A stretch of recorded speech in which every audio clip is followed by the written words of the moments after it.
In today's video, I'm going to teach you how to turn on and off account numbers in QuickBooks Online. Account numbers are really helpful if you want a more organized and professional-looking chart of accounts, or if you're working with an accountant who expects a numbered structure. In this walkthrough, I'll first show you how to turn them on and make them visible, and then how to turn them off again if you decide you don't need them. Let's start with turning account numbers on. From anywhere in QuickBooks Online, look to the upper right corner of your screen and click the gear icon. This opens up a menu that controls a lot of your company settings. From that menu, choose Account and Settings. This is where you manage your core preferences for how QuickBooks behaves.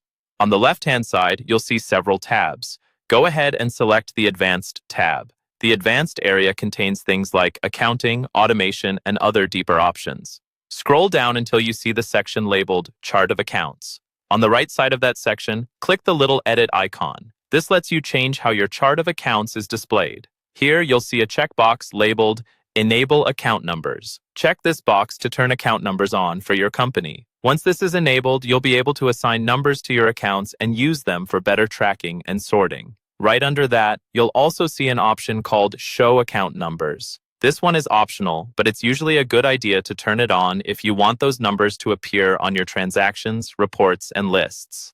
If you leave this box unchecked, the numbers will exist in the background but won't be visible in most places. So if you actually want to see and use them day to day, make sure to check Show Account Numbers as well.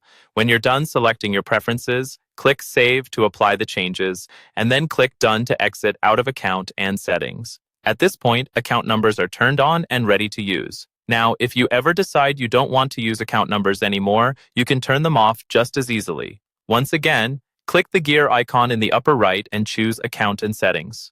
Go back to the Advanced tab, then scroll to the Chart of Accounts section and click the Edit icon. This time, simply uncheck the box next to Enable Account Numbers. When that's unchecked, QuickBooks will stop using account numbers for your accounts. Finally, click Save and then Done to lock in your changes.